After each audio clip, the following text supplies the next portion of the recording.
Hello बच्चों, अपना lesson number first चल रहा था रासायनिक अभिक्रिया एवं समीकरण।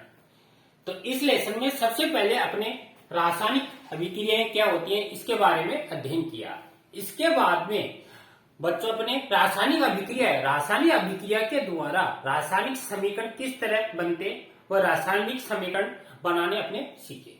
इसके बाद में जो रासायनिक अभिक्रिया है उन रासायनिक अभिक्रियाओं के जो टाइप्स थे, प्रकार कितने प्रकार की होती हैं, किस तरह संपन्न होती है, उसके बारे में अपने अध्ययन किया और उससे संबंधित कुछ एग्जाम्पल अपने देखे थे। इसके बाद में आज अपन अपने इस लेसन के जो अभ्यास प्रश्न है उन अभ्यास क्वेश्चनों का आज बच्चों अपन अध्ययन करेंगे और क्वेश्चन नंबर 1 से लेकर 10 तक के क्वेश्चनों का अपन यहाँ पर अभ्यास करेंगे। तो साथ साथ में आप बच्चों नोट करते रहना और साथ साथ में समझते रहना। तो सबसे पहले अपन क्वेश्चन नंबर 1 देखते हैं। क्वेश्चन नंबर 1 देखो, क्वेश्चन नंबर 1 क्या है। क्वेश्चन नंबर 1 में आपको एक अभिक्रिया दे रखी है। अभिक्रिया के संबंध में आपको बताना है, एक रिएक्शन दे रखी है, उस रिएक्शन के संबंध में आपको बताना है कि कौन सा कथन सत्य है और कौन सा कथन असत्य है। तो देखो क्वेश्चन है अभिक्रिया के संबंध में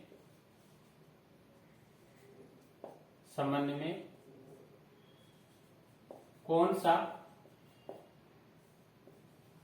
कथन असत्य है। तो एक आपको रिएक्शन दे रखी है, जैसे lead oxide PbO, lead oxide और इसकी कार्बन से रिएक्शन करवाई है। तो जो लेड ऑक्साइड की कार्बन से रिएक्शन करवाई है तो इससे क्या बना है, एक तो लेड बना है Pb और plus carbon dioxide gas CO2। तो लेड है, ये सॉलिड है, S लगा दो। ये कार्बन है, कार्बन क्या होती है, गैस होती है, तो ये गैस लगा दिया। और ये भी सॉलिड है S, ये 2 है लेड के, ये भी 2 है। तो ये आपको बच्चे एक रिएक्शन दे रखी है। अब इसके साथ में आपको 4 कथन दे रखे हैं। पहला कथन दे रखा है शीशा अपचयित हो रहा है। दूसरा दे रखा है आपको कार्बन डाइऑक्साइड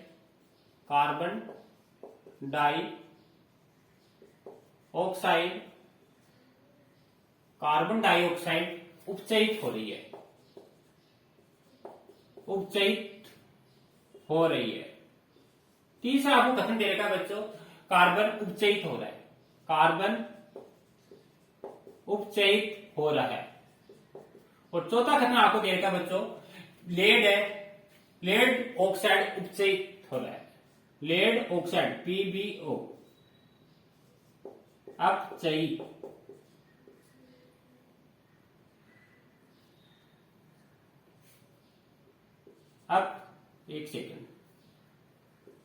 अपचयित हो रहा है। देखो बच्चों, आपको ये आपके 4 कथन दिए गए, ये रिएक्शन दे रखी है। तो ये आपको बच्चों क्वेश्चन दे रखा है। अब आपको इसमें देखना है कि कौन सा कथन असत्य है। तो सबसे पहले देखो, सबसे पहला कथन आपको क्या देगा बच्चों, शीशा क्या हो रहा है, उपचयित हो रहा है। आपको जब चैप्टर पढ़ाया था तब बताया था अपचयित और उपचयित क्या होता है। उपचयित में बताया था जब ऑक्सीजन का जुड़ना उपचयित कहलाता है और ऑक्सीजन का हटना क्या कहलाता है, अपचयित कहलाता है। तो सबसे पहले देखो इसमें ये कह रहा है शीशा क्या हो रहा है, अपचयित हो रहा है। यहां पर है शीशा लेड, ये क्या अपचयित हो रहा है क्या, यहां से देखना है क्योंकि लेड ऑक्साइड है ना, इसमें ऑक्सीजन जुड़ रहा है। तो लेड ऑक्साइड क्या हो रहा है, लेड ऑक्साइड अपचयित हो रहा है, न कि लेड हो रहा है। तो ये कथन क्या हो गया बच्चों, असत्य हो गया, ये असत्य है। समझ गए, इसमें शीशा नहीं हो रहा अपचयित, इसमें हो रहा है लेड ऑक्साइड, क्योंकि यहां से ऑक्सीजन है ना ये हट रही है और हटके किस पर जा रही है, कार्बन डाइऑक्साइड पर। इसलिए लेड ऑक्साइड क्या हो रहा है, अपचयित हो रहा है, न कि लेड हो रहा है। इसलिए कथन क्या हो गया आपका, असत्य हो गया। दूसरा है कार्बन डाइऑक्साइड, ये रहा carbon dioxide CO2, carbon dioxide उपचयित हो रही है। अब कार्बन डाइऑक्साइड उपचयित नहीं हो रही, यहाँ पर कौन हो रहा है, कार्बन हो रहा है उपचयित। क्यों हो रहा है, कार्बन है, कार्बन के साथ में क्या हो रही है, ऑक्सीजन जुड़ रही है। आपको पढ़ाया था जब ऑक्सीजन का जुड़ना क्या कहलाता है, उपचयित कहलाता है। तो कार्बन अगर आपसे पूछिए उपचयित हो रही है तो कार्बन उपचयित हो रही है, नहीं कि कार्बन डाइऑक्साइड। तो ये भी क्या हो गया, असत्य कथन हो गया। अगला देखो, कार्बन क्या हो रही है, उपचयित हो रही है। ये यदि आपके कार्बन, तो अभी मैंने बताया कार्बन में ऑक्सीजन यहां जुड़ रहा है, तो कार्बन क्या हो रहा है, उपचयित हो रही है, तो ये कथन क्या है, सत्य है।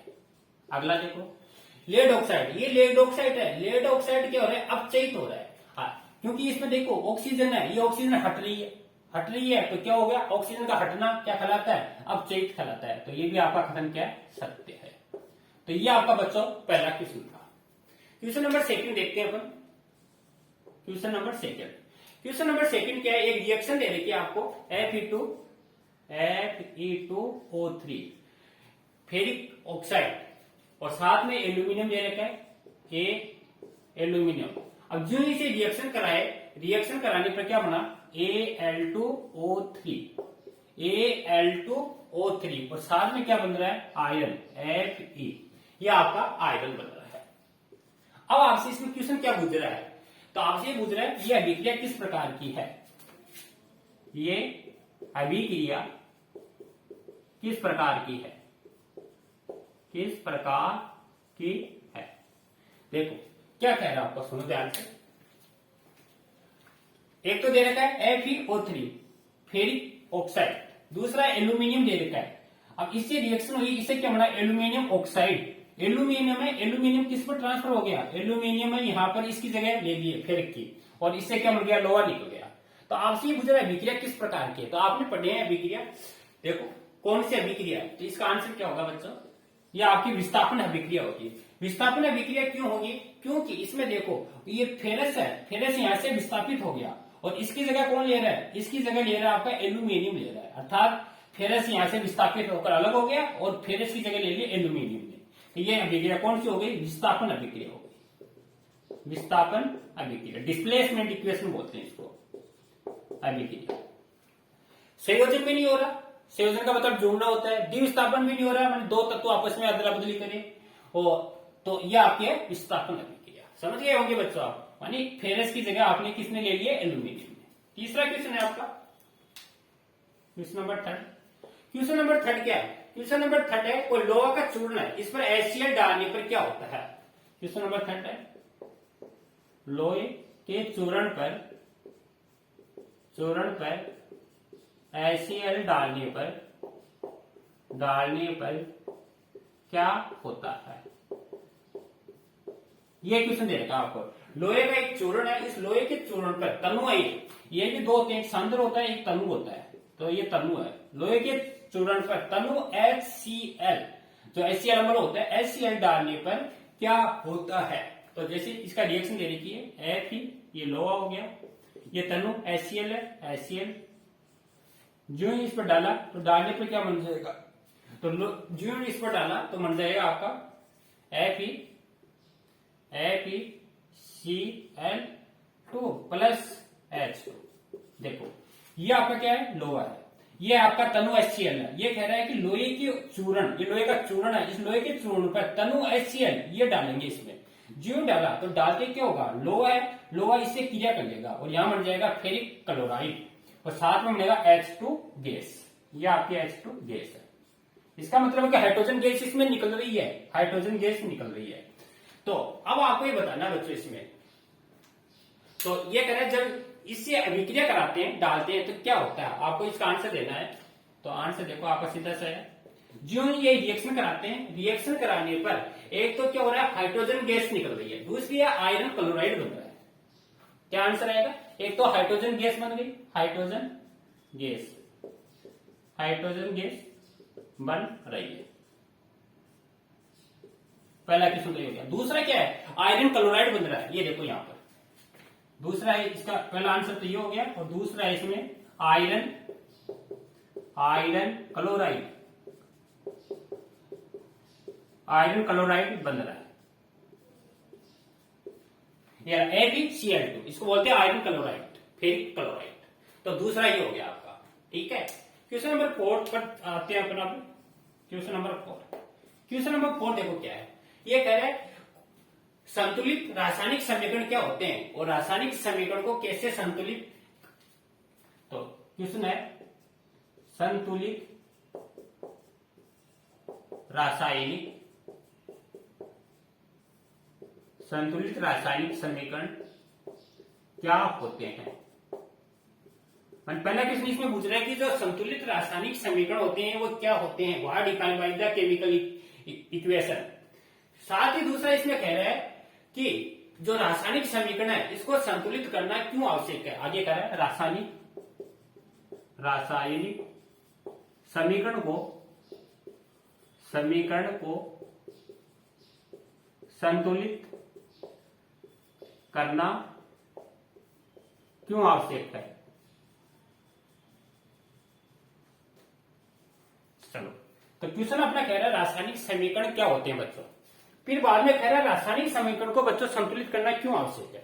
तो आपने बच्चों जब पढ़ाया था तब आपने देखा होगा रासायनिक समीकरण क्या होते हैं, ये बताया था जब कोई आपका क्रिया कारक है, क्रिया कारक से जब उत्पाद बनता है, तो क्रिया कारक से जब उत्पाद बनता है तो अभिकारक या क्रिया कारक बोल सकते हैं, अभिकारक व क्रिया कारक के दोनों ओर के प्रत्येक तत्वों में अगर परमाणु की संख्या समान है तो वह आपकी संतुलित रासायनिक समीकरण कहलाती है। यानी क्रिया कारक और उत्पाद दोनों ओर के तत्वों में अगर परमाणु की संख्या सेम है तो वह संतुलित रासायनिक अभिक्रिया कहलाती है। इसको लिख सकते हैं,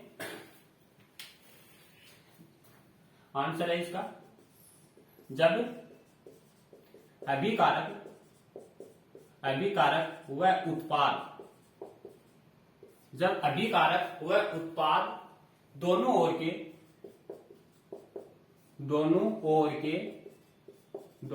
के तत्व में परमाणु की संख्या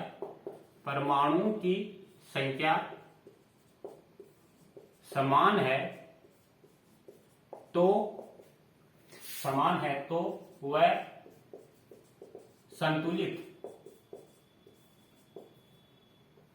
संतुलित रासायनिक समीकरण कहलाती है। तो ये इसकी डेफिनेशन बच्चों समझ गए होंगे आप। यानी क्रियाकारक और उत्पाद, जैसे सपोज करो यहाँ देखो ये लोहा है, यहाँ लोहे का एक परमाणु है, यहाँ हाइड्रोजन है, हाइड्रोजन के दो है, यहाँ पर दो है, यहाँ क्लोरीन का एक है, क्लोरीन के दो परमाणु है, तो यहाँ क्लोरीन के दो। यानी क्रियाकारक और उत्पाद इसमें जो भी तत्व है उन तत्व के परमाणु की संख्या अगर समान है तो वह अभिक्रिया क्या कहलाती है, संतुलित अभिक्रिया कहलाती है। इसके बाद में अगला क्वेश्चन है रासायनिक अभिक्रिया को संतुलित करना क्यों आवश्यक है। तो आपने पढ़ा होगा एक द्रव्यमान ऊर्जा संरक्षण का नियम था। द्रव्यमान संरक्षण का नियम क्या था, मानी जब कोई क्रियाकारक होता है तो अभिक्रिया होती है, अभिक्रिया संपन्न होने से पहले जो भी तत्व है उनका द्रव्यमान और अभिक्रिया होने के बाद जो भी तत्व है उनका द्रव्यमान हमेशा क्या रहता है, समान रहता है, अर्थात संरक्षित रहता है, मानी चेंज नहीं होता है। तो यही आपका रासायनिक समीकरण को संतुलित करना आवश्यक है। तो इसको अपन लिख सकते हैं। तो इसको क्यों संतुष्ट करना आवश्यक है, मानी इसमें आंसर ये होगा द्रव्यमान संरक्षण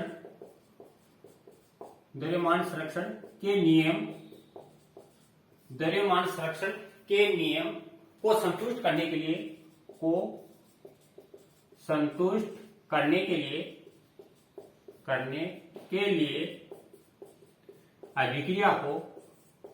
अभिक्रिया को संतुलित करना आवश्यक है। समझ गए होंगे आप। माने अगर आप रिएक्शन है जो भी अभिक्रिया बच्चों, उस अभिक्रिया को अगर आप बैलेंस में नहीं करोगे, संतुलित नहीं करोगे तो क्रिया कारक है इसका द्रव्यमान अलग हो जाएगा, उत्पाद का द्रव्यमान क्या हो जाएगा, अलग हो जाएगा। तो आपको क्या करना है, द्रव्यमान संरक्षण का नियम यह कहता है कि जितना क्रिया कारक है उसका द्रव्यमान और अभिक्रिया संपन्न होगी उसका द्रव्यमान दोनों क्या होना चाहिए, सेम होना चाहिए। इसलिए इस द्रव्यमान संरक्षण का जो नियम है इसको बैलेंस करने के लिए या संतुष्ट कराने के लिए अपन क्या करते हैं बच्चों, अभिक्रिया को क्या करते हैं, बैलेंस करते हैं, अर्थात संतुलित करते हैं। आप सब जानते हो, मान द्रव्यमान को न तो उत्पन्न कर सकते हैं न ही नष्ट कर सकते हैं। तो ये अपना फोर्थ क्वेश्चन था, यहां तक नोट करना। फिर अगला क्वेश्चन अपन स्टार्ट करते हैं। नेक्स्ट क्वेश्चन है 5 अपना।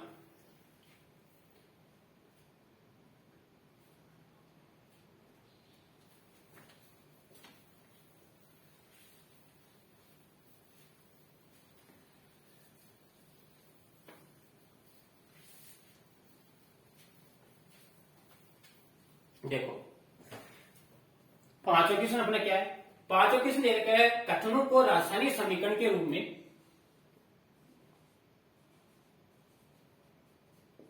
कथनों को रासायनिक समीकरण के रूप में, रासायनिक समीकरण के रूप में लिखते हुए संतुलित करो, संतुलित करो। माने आपको स्टेटमेंट दे रखे हैं बच्चों, कथन दे रखे हैं, उन कथन को आपको रासायनिक समीकरण है, इक्वेशन है, उस इक्वेशन के रूप में लिखना है और लिखते हुए उसको बैलेंस करना है, आपको संतुलित करना है। तो देखो आपको क्या क्या दे रखे हैं, कथन क्या दे रखा है, देखो कथन दे रखा है नंबर फर्स्ट। पहला कथन कह रहा है जब नाइट्रोजन हाइड्रोजन गैस से सहयोग करके अमोनिया बनाती है। पहला है जब नाइट्रोजन, एक से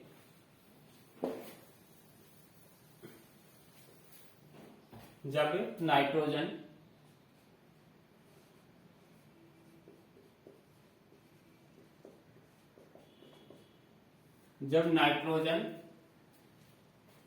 हाइड्रोजन गैस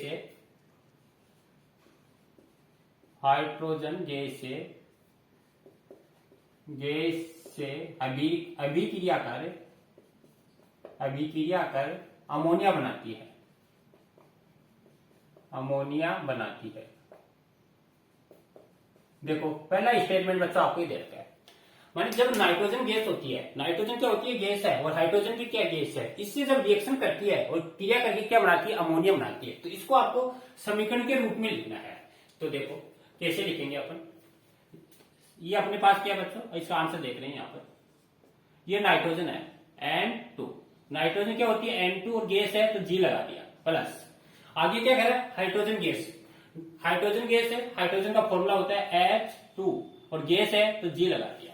अब रिएक्शन करा दो आपको, जो रिएक्शन होगी क्या कह रहा है, अमोनिया बनाती है, तो अमोनिया का सूत्र होता है NH3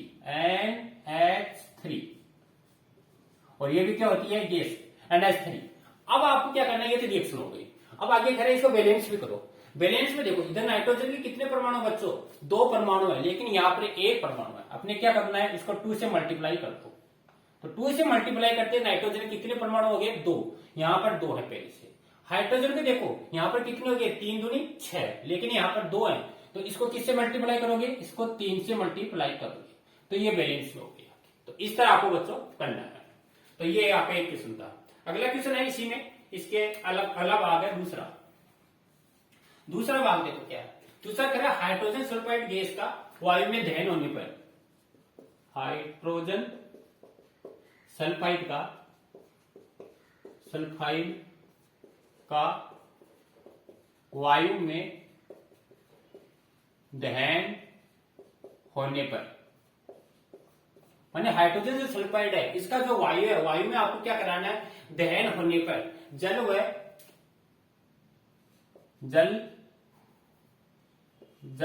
व एक तो जल बनता है और दूसरा बच्चों देखो क्या बनता है, इसमें दूसरा देखा है सल्फर डाइऑक्साइड बनता है, जल व सल्फर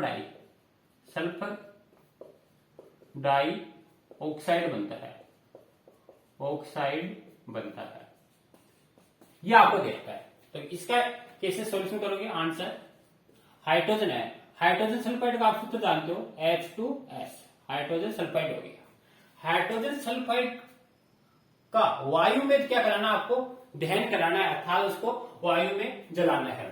तो वायु के लिए क्या है, ऑक्सीजन है, तो ऑक्सीजन ले लो O2। ऑक्सीजन क्या होती है, गैस होती है।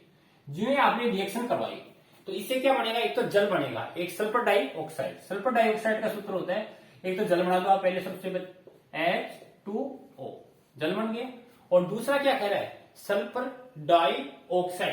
डाइऑक्साइड बना दो। सल्फर डाइऑक्साइड का फॉर्मूला होता है SO2, ठीक है। ये भी क्या होती है, गैस होती है, और ये क्या होता है, लिक्विड होता है, पानी। अब आपको क्या करना है, ये कह रहा है वैसे आपको चलना है बच्चों, हाइड्रोजन ले लिया, हाइड्रोजन सल्फाइड H2S क्या होता है, ये गैस है। अब ऑक्सीजन है, ऑक्सीजन गैस है, जो इसकी रिएक्शन हुई, रिएक्शन होने पर क्या बन गया, सल्फर डाइऑक्साइड और जल। अब इसको बैलेंस में करना है बच्चों, बैलेंस में देखो कैसे करेंगे। तो देखो सबसे पहले हाइड्रोजन के कितने अपने यहाँ पर 2 हैं और वहां पर भी कितने 2 हैं, ठीक है, इसको रहने दो। इसके बाद में ऑक्सीजन के देखते हैं। यहाँ पर ऑक्सीजन के 2 परमाणु हैं, लेकिन यहाँ पर 2 और एक 3 है, तो बैलेंस में नहीं है। तो अपन क्या करेंगे, इसको 3 से मल्टीप्लाई कर देंगे। 3 दूनी कितने हो गए 6, लेकिन यहाँ पर 2 और 3 ही है। अब इसको भी 6 करना है, तो क्या करेंगे बच्चों, इसको अपन क्या करेंगे 2 से मल्टीप्लाई कर देंगे। तो ऑक्सीजन के कितने हो गए 2 और 2 पहले से 2 2 4, इसको 2 से और मल्टीप्लाई कर दो, तो 2 दूनी 4 और 2 6 हो गए। तो यहाँ पर 6 हो गए ऑक्सीजन के। इसके बाद में देखो सल्फर के यहाँ पर 2 है, लेकिन यहाँ पर 1 है सल्फर का, तो इसको भी 2 से मल्टीप्लाई कर दो।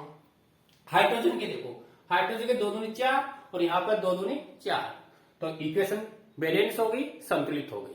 तो इस तरह आपको सेकेंड क्वेश्चन है। थर्ड है इसका, थर्ड क्वेश्चन देखो। थर्ड क्वेश्चन कह रहा है आपको एल्यूमिनियम सल्फेट के साथ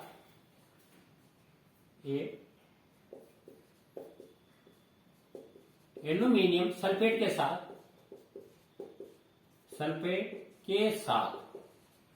एल्यूमिनियम सल्फेट के साथ अभिक्रिया कर बेरियम, एल्यूमिनियम सल्फेट के साथ अभिक्रिया कर barium chloride, aluminium chloride, aluminium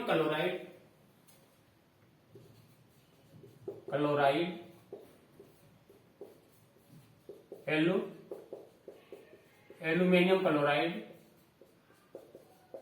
barium chloride व एल्यूमिनियम क्लोराइड व बेरियम सल्फेट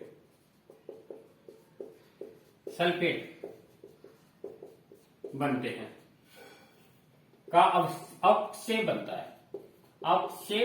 है। देखो बच्चों क्या कह रहा है, ये कह रहा है एल्यूमिनियम सल्फेट के साथ अभिक्रिया कर बेरियम क्लोराइड है, इससे क्या बनेगा एल्यूमिनियम क्लोराइड और बेरियम सल्फेट बनते हैं, तो अवक्षेप बनता है। तो इसको किस तरह का होगा, देखो आंसर। सबसे पहले आपको क्या कह रहा है, एल्यूमिनियम सल्फेट का फॉर्मूला क्या होता है, AlSO4 की क्यू। एल्यूमिनियम सल्फेट AlSO4 का होल क्यू, एल्यूमिनियम सल्फेट हो गया, और ये जलीय विलयन होता है तो A2 लगा दिया, प्लस आगे क्या करा है बेरियम क्लोराइड, तो बेरियम BaCl2 बेरियम क्लोराइड हो गया।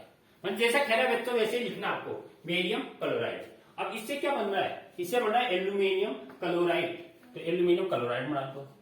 Al इसका एल्यूमिनियम और ये क्लोराइड AlCl2 एल्यूमिनियम क्लोराइड बन गया। साथ में बना बेरियम सल्फेट, तो BaSO4 ये बेरियम सल्फेट बन गया।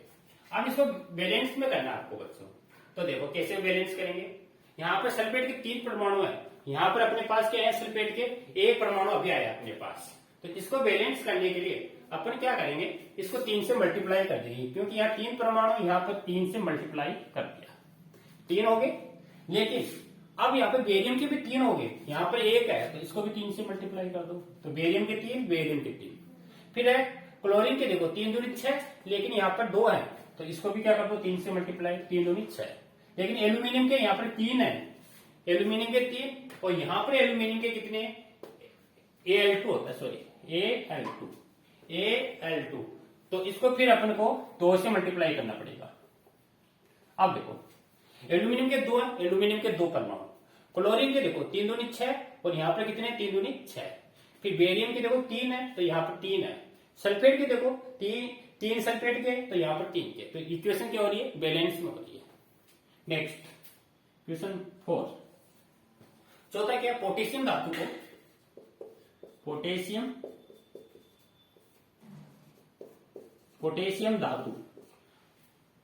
धातु है जल के साथ अभिक्रिया कर पोटेशियम धातु है जल के साथ अभिक्रिया कर पोटेशियम हाइड्रोक्साइड व H2 गैस देती है। कैसे बनाओगे, आंसर देखो इसका।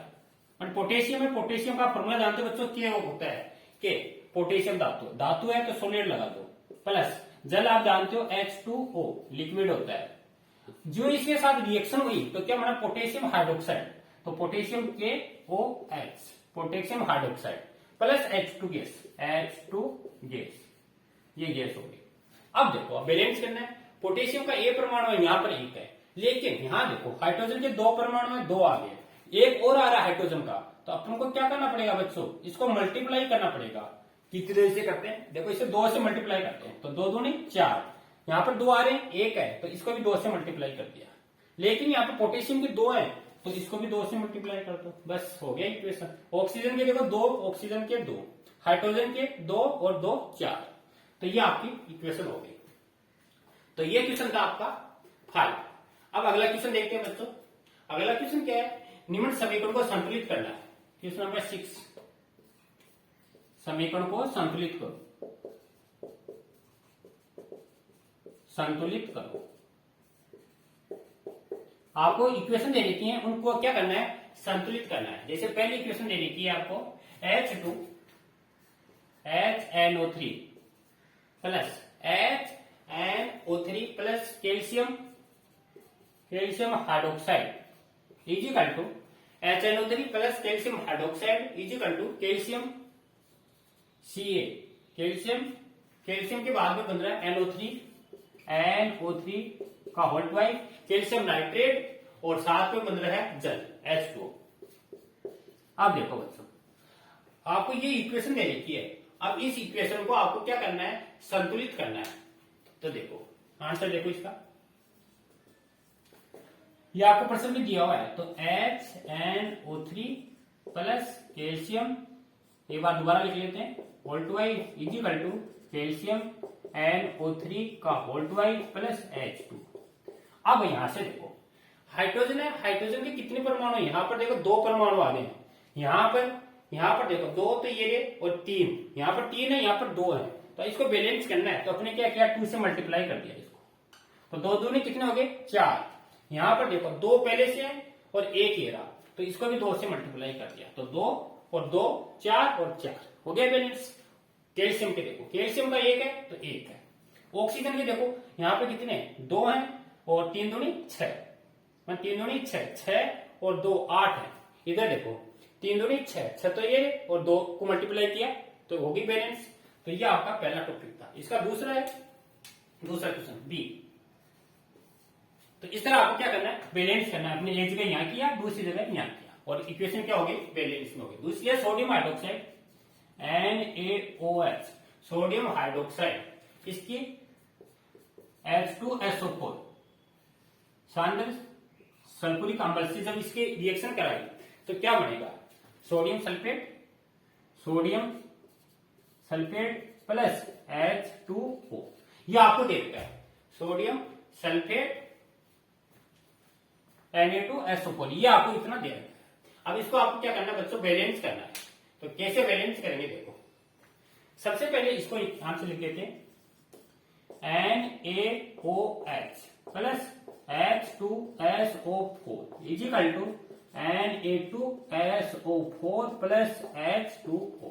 अब देखो सोडियम है, सोडियम के 2 परमाणु है, तो 2 है तो इसको क्या करोगे 2 से मल्टीप्लाई करते हैं, क्या हो गया इधर सोडियम के 2 यहाँ 2, हाइड्रोजन के देखो यहाँ पर है 2 लेकिन यहाँ पर भी 2 है, सही है, लेकिन ये 2 और है इधर 4 है, तो इसको भी क्या करोगे 2 से मल्टीप्लाई, तो ये क्या हो गया आपकी बैलेंस में हो गई।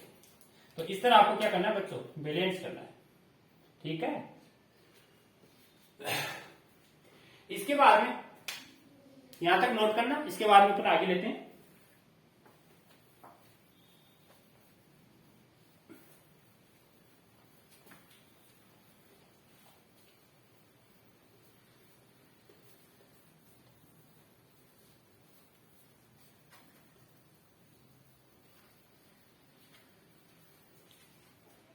अगला क्वेश्चन है 7 नंबर क्वेश्चन। 7 नंबर क्वेश्चन कह रहा है निम्न अभिक्रियाओं के लिए संतुलित रासायनिक समीकरण लिखो। क्वेश्चन नंबर 7,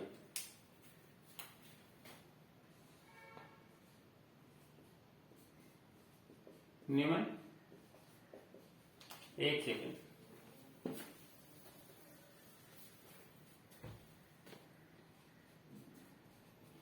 नियमन अभिक्रियाओं के लिए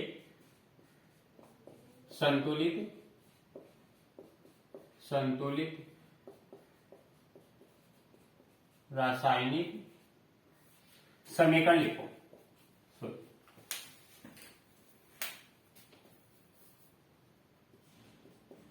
रासायनिक समीकरण लिखो। आपको क्वेश्चन दे रखा है कि अभिक्रिया दे रखी है, उन अभिक्रियाओं के लिए संतुलित समीकरण लिखना है। अब कौन कौन सी दे रखी है? जैसे नंबर फर्स्ट नंबर पहले आपको दे रखी है कैल्शियम हाइड्रोक्साइड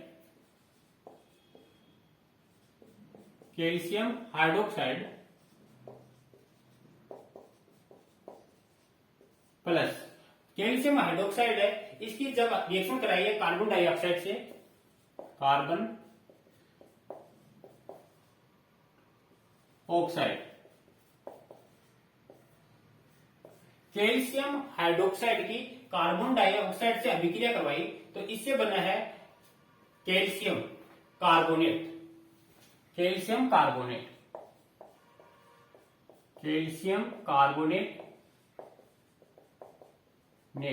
प्लस जल।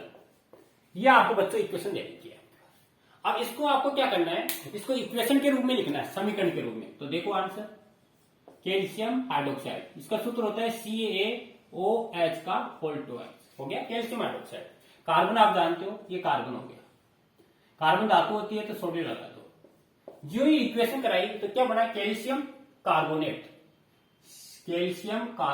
CO3, ये कैल्शियम कार्बोनेट हो गया, साथ में जल H2O होगी इक्वेशन। अब इसको बैलेंस करना है।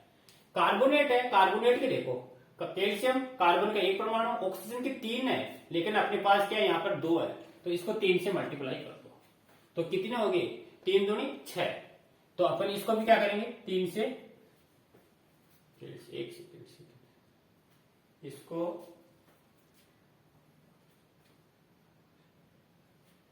कैल्शियम हाइड्रोक्साइड और कार्बोनेट, ये सॉरी हाँ ये अपने गलत कर दिया था। कार्बन डाइऑक्साइड है, कार्बन डाइऑक्साइड का फॉर्मूला क्या होता है, CO2, ये फॉर्मूला होता है CO2। अब ये बैलेंस में आएगी अपनी, तो इसको लिखेंगे कैल्शियम हाइड्रोक्साइड कार्बोनेट। अब ठीक है, देखो कैल्शियम है, कैल्शियम हो गया, कार्बन के देखो ये कार्बन है, एक कार्बन हो गया, ऑक्सीजन के देखो 2 और 1 ये रहा, 2 4 है तो 3 तो यहां पर आ गया, 1 यहां पर आ गया। हाइड्रोजन के देखो, हाइड्रोजन के 2 है तो बैलेंस में, तो पहला ही हो गया आपका। दूसरा देखो, दूसरा आपको क्या कह रहा है बच्चों, दूसरा कह रहा है zinc plus silver nitrate, zinc plus silver nitrate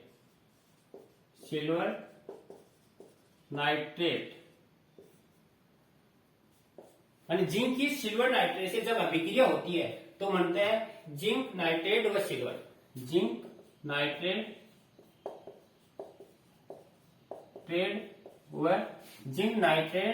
व सिल्वर प्लस सिल्वर। देखो क्या करोगे बच्चों, आपको दे रखा है जिंक, तो जिंक का फॉर्मूला होता है Zn plus silver AgNO3 silver nitrate, reaction कराओ देखो क्या बनेगा, जिंक, अब ये ना जिंक है, इस यहां पर इसका विस्थापन हो जाएगा तो ये बनेगा zinc nitrate ZNO3 plus silver Ag, ठीक है, ये आपका बैलेंस में हो गया। नेक्स्ट तीसरा इसमें दे रखा है आपको aluminium plus copper chloride, aluminium plus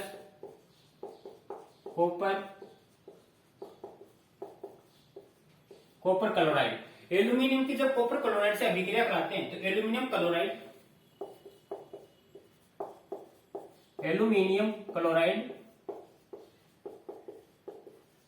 plus copper, ये बन रहा है। करो इसको बैलेंस में, देखो बच्चा क्या होगा। एल्यूमिनियम दे रखा आपको, सबसे पहले एल्यूमिनियम का क्या होता है Al प्लस कॉपर क्या होता है CuCl, कॉपर क्लोराइड, तो CuCl2, ठीक है। इससे क्या बन रहा है बच्चों, देखो इससे बन रहा है एल्यूमिनियम यहाँ पर ट्रांसफर हो रहा है, aluminium chloride AlCl3 plus copper Cu। अब इसको बैलेंस करना है, देखो यहाँ पर एल्यूमिनियम क्लोराइड के 3 परमाणु है, यहाँ पर 2 है, तो इसको क्या करो 2 से मल्टीप्लाई कर दो, 6 हो गए। यहाँ पर 2 है तो इसको 3 से कर दो, तो कॉपर के कितने हो गए 3, यहाँ पर 1 है तो 3 से मल्टीप्लाई कर दो। एल्यूमिनियम के यहाँ पर 2 है तो इसको 2 से मल्टीप्लाई कर दो, तो होगी बैलेंस। तो ये अपना था क्वेश्चन नंबर 7। इसके बाद में क्वेश्चन नंबर 8 नंबर देखो क्या है। 8 नंबर है निम्न अभिक्रियाओं के लिए संतुलित रासायनिक समीकरण व अभिक्रियाओं के प्रकार। संतुलित रासायनिक समीकरण व अभिक्रिया के प्रकार। अभिक्रिया के प्रकार माने कौन सी अभिक्रिया ये आपको बताना है। नेक्स्ट क्वेश्चन ये है, तो इसमें पहला आपको दे रखा है, कोई एक रिएक्शन दे रखी है, potassium bromide, potassium bromide, potassium bromide, potassium bromide, potassium bromide है, इसकी दे रखी है आपको barium iodide, barium iodide, barium iodide है। इससे जब रिएक्शन होती है इसे बनता है potassium iodide, potassium iodide, potassium iodide plus barium bromide, barium bromide, ये आपको बच्चों दे रखी है। अब इससे आपको इक्वेशन बनानी है और इक्वेशन बना के फिर बताना है। जैसे पोटेशियम ब्रोमाइड है तो KBr लिख लिया आपने बच्चों, पोटेशियम ब्रोमाइड KBr प्लस फिर है बेरियम आयोडाइड, बेरियम का होता है बेरियम आयोडाइड Ba बेरियम हो गया और आयोडाइड का I2 बेरियम आयोडाइड। अब इससे क्या बनेगा पोटेशियम आयोडाइड, पोटेशियम आयोडाइड का मतलब KI प्लस इससे क्या बना है बेरियम ब्रोमाइड, बेरियम का Ba और ब्रोमाइड का क्या है Br, बेरियम ब्रोमाइड। अब आपको क्या करना है, इसको बैलेंस करना है, तो बेरियम ब्रोमाइड 2 होता है। सबसे पहले बैलेंस करते हैं। देखो ब्रोमाइड के कितने 2 है लेकिन यहाँ पर 1 है, तो यहाँ पर 1 परमाणु है, तो आप क्या करोगे इसको 2 से मल्टीप्लाई कर दो, कर दिया 2 से, 2 परमाणु यहाँ 2 परमाणु। पोटेशियम के 2 है लेकिन यहाँ पर 1 है, तो इसको भी 2 से मल्टीप्लाई कर दो। आयोडाइड के 2 है, यहाँ पर 2 हो गए, तो इक्वेशन बैलेंस में हो गई। अब बच्चों आपको बताना है ये अभिक्रिया किस प्रकार की अभिक्रिया है। तो देखो आप यहाँ पे क्या देख रहे हो, पोटेशियम है इसकी जगह ले रहा है और बेरियम है इसकी जगह ले रहा है, माने दोनों आपस में एक दूसरे पर क्या हो रही है विस्थापित हो रही है। तो ये कौन सी अभिक्रिया है, द्विविस्थापन अभिक्रिया, द्विविस्थापन अभिक्रिया। आई समझ में, माने एक दूसरे की जगह ट्रांसफर हो रही है, इसलिए द्विविस्थापन अभिक्रिया का एग्जाम्पल। नेक्स्ट है आपका zinc carbonate, zinc carbonate plus zinc carbonate की अभिक्रिया होती है जिंक ऑक्साइड से, ऑक्साइड से। जिंक कार्बोनेट की जिंक ऑक्साइड से अभिक्रिया होती है, तो देखो बच्चों क्या बनता है, सॉरी जिंक कार्बोनेट है, जिंक कार्बोनेट से बनता है zinc oxide plus zinc carbonate से जिंक ऑक्साइड और साथ में बनता है carbon dioxide, carbon dioxide, oxide. देखो करो बैलेंस इसको, आपको क्या कह रहा है जिंक कार्बोनेट, तो जिंक ZnCO3 कार्बोनेट हो गया, रिएक्शन करवाई तो क्या बन गया zinc oxide ZnO, zinc oxide plus carbon dioxide हो जानते हो आप CO2, समझिए बच्चों। तो जिंक कार्बोनेट, जिंक ऑक्साइड और कार्बन डाइऑक्साइड ये गैस है आपकी। तो पहले तो इसको बैलेंस में करो। देखो कार्बन का कितना 1 परमाणु 1, ऑक्सीजन के कितने 3 है, तो 2 और 1 3, तो इक्वेशन क्या हो रही है बैलेंस में हो रही है। अब आपको ये बताना है कौन सी अभिक्रिया है। इसमें क्या हो रहा है, जिंक कार्बोनेट था ये क्या हो गया 2 तत्व में टूट गया, अलग अलग तत्व में टूट गया। तो अलग अलग में जब टूटता है तो आपको बताया था कौन सी अभिक्रिया होती है, वियोजन अभिक्रिया, वियोजन अभिक्रिया। समझ गए होंगे आप, जिंक कार्बोनेट था 2 अलग अलग तत्वों में टूट गया तो क्या बन गई वियोजन अभिक्रिया। तीसरा इसका एग्जाम्पल है, देखो तीसरा है हाइड्रोजन, हाइड्रोजन, हाइड्रोजन क्या होती है गैस, हाइड्रोजन है इसके साथ में क्लोरीन गैस की अभिक्रिया करवाई, क्लोरीन, क्लोरीन भी क्या होती है गैस। जो इससे रिएक्शन हुई, रिएक्शन होने पर हाइड्रोजन क्लोराइड बना, हाइड्रोजन क्लोराइड। तो देखो इक्वेशन के रूप में लिखें इसको। हाइड्रोजन, हाइड्रोजन जानते हो आप क्या होती है, H2 गैस है, प्लस क्लोरीन Cl2 ये भी गैस है। जो इसकी रिएक्शन हुई तो क्या बना, HCl। अब देखो हाइड्रोजन के दो है, यहाँ पर एक है तो दो से मल्टीप्लाई कर दिया, क्लोरीन के दो है तो इक्वेशन बैलेंस में हो गई। ये तो इक्वेशन हो गई। अब आपको बताना है कि यह अभिक्रिया कौन सी है। इसमें देखो हाइड्रोजन और क्लोरीन है, आपस में क्या हुआ है, जुड़ रही है और जुड़ के हाइड्रोजन क्लोराइड बन रहा है। तो अभिक्रिया कौन सी हुई आपकी, तो आपको बताओ बच्चों, ये अभिक्रिया हुई संयोजन अभिक्रिया।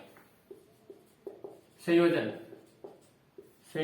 अभिक्रिया। संयोजन अभिक्रिया क्यों हुई, क्योंकि इसमें दो परमाणु आपस में जुड़कर एक नए परमाणु का निर्माण कर रहे हैं, इसलिए अभिक्रिया हो गई संयोजन अभिक्रिया। तो ये क्वेश्चन नंबर था 8। अब इसके बाद में अपन 9 क्वेश्चन देखते हैं, तो यहां तक नोट करना।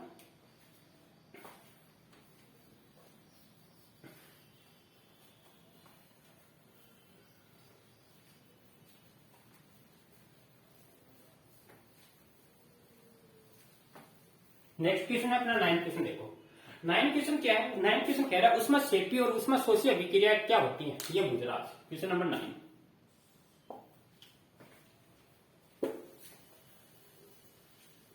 देखो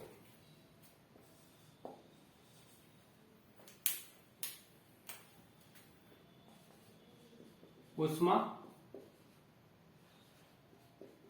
शोषी व उष्मा क्षेपी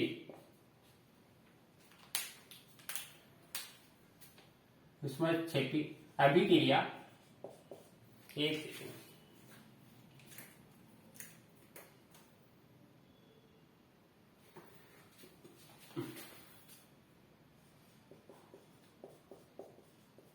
क्या होती है, देखो क्वेश्चन है उष्मा शोषी और उष्मा क्षेपी अभिक्रिया क्या होती है, आपसे पूछ रहा है और एक एक इसका एग्जाम्पल भी पूछ रहा है, एक एक एग्जाम्पल भी देना है, उदाहरण भी दो। तो देखो बच्चों आपको पढ़ाया था, जब रासायनिक अभिक्रिया संपन्न होती है तो रासायनिक अभिक्रिया संपन्न होती है, संपन्न होने के पश्चात अगर उष्मा निकलती है तो वह अभिक्रिया क्या कहलाती है, उष्मा शोषी अभिक्रिया कहलाती है। दूसरी बताई थी जब रासायनिक अभिक्रिया संपन्न होती है तो संपन्न होने के लिए अगर अपन प्रकाश की उपस्थिति में कराते हैं, अर्थात उसको हीट देते हैं, उष्मा देते हैं, तो अभिक्रिया संपन्न होती है, वह कहलाती है उष्मा क्षेपी अभिक्रिया कहलाती है।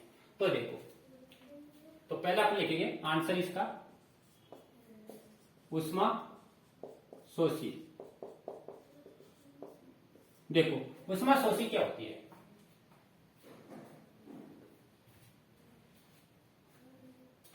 सॉरी शोषी, ये मैंने लिख दिया क्षेपी है पहले, उष्मा क्षेपी है और ये आपका है उष्मा शोषी। उष्मा ये क्षेपी है और दूसरा आपका उष्मा शोषी है, ये शोषी है, तो इसको सही कर लेना। तो उष्मा क्षेपी देखो, चलो इसका आंसर लिखते हैं, जिस अभिक्रिया में उत्पाद के साथ, इसका आंसर है जिस अभिक्रिया में उत्पाद के साथ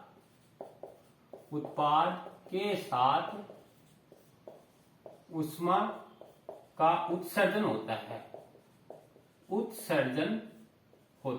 है, वह अभिक्रिया उष्मा क्षेपी कहलाती है। जो भी अभिक्रिया जब संपन्न होती है तो उसके उत्पाद के साथ में अगर उष्मा का भी उत्सर्जन होता है तो उष्मा क्षेपी अभिक्रिया कहलाती है। जैसे बच्चों अपने देखा था कार्बन है, कार्बन की ये गैस होती है, ऑक्सीजन से जब रिएक्शन करवाते हैं तो क्या बनता है, कार्बन डाइऑक्साइड CO2, और ये भी क्या होती है, गैस, और साथ में क्या निकलती है, ऊर्जा या उष्मा, हीट।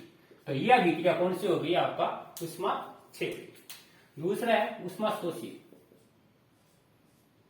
उष्मा शोषी जैसे इसके नाम से स्पष्ट हो रहा है, मन उष्मा का क्या हो रहा है, इसमें अवशोषण होता है।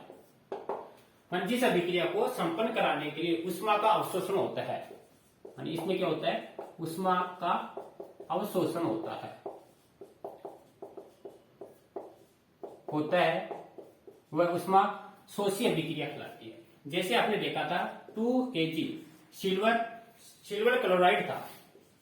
अब सिल्वर क्लोराइड है, इसका सूर्य की उपस्थिति में, सूर्य का जो प्रकाश है इसकी उपस्थिति में जब अभिक्रिया करवाते हैं, तो सूर्य की उपस्थिति में अभिक्रिया कराते हैं तो इससे क्या बनता है, Ag silver plus Cl, AgCl, chlorine gas साथ ही सिल्वर Ag2, ये सॉलिड, ये धातु है आपकी। तो ये आपका उष्मा क्षेपी और उष्मा शोषी अभिक्रिया का एग्जाम्पल है। लास्ट क्वेश्चन अपना एक है श्वसन का उष्मा क्षेपी अभिक्रिया, क्वेश्चन नंबर 10 है। श्वसन, जो अपने श्वसन की क्रिया करते हैं, श्वसन को उष्मा क्षेपी अभिक्रिया क्यों कहते हैं? क्वेश्चन ये पूछ रहा है, जब अपन श्वसन क्रिया करते हैं, श्वसन क्रिया के दौरान जो अपनी उष्मा या ऊर्जा का उत्सर्जन होता है, ऊर्जा निकलती है, उसको उष्मा क्षेपी अभिक्रिया क्यों कहते हैं? तो ये आपको देखना है। तो देखो, श्वसन की प्रक्रिया में बच्चों अपन सब जानते हैं, जब श्वसन की प्रक्रिया होती है तो उस समय जब ग्लूकोज कोशिकाओं में उपस्थित, जो अपने शरीर में ग्लूकोज है वो कोशिकाओं में उपस्थित ऑक्सीजन है, ऑक्सीजन से क्रिया करके क्या करता है, ऑक्सीजन से क्रिया करके अपने को ऊर्जा प्रदान करता है, अतः ऊर्जा उत्पन्न होती है।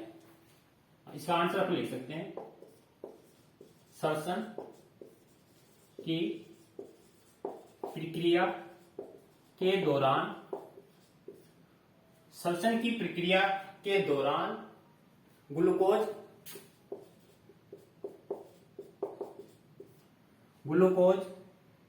शरीर की कोशिकाओं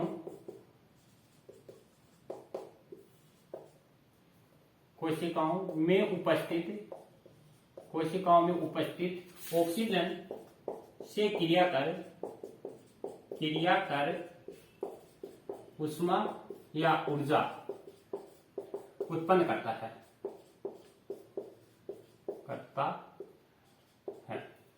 तो ये बच्चा अपन सब जानते हैं, जब अपन भोजन करते हैं, भोजन करने के बाद अपने जो शरीर में जो ग्लूकोज होता है, ग्लूकोज क्या करता है, शरीर की जो कोशिकाएं होती हैं उस कोशिकाओं में उपस्थित जो ऑक्सीजन है, ऑक्सीजन से क्रिया करके क्या करता है, अपन को ऊर्जा स्थानांतरित करता है, जिससे अपन कार्य करते हैं, अर्थात अपन को एनर्जी मिलती है।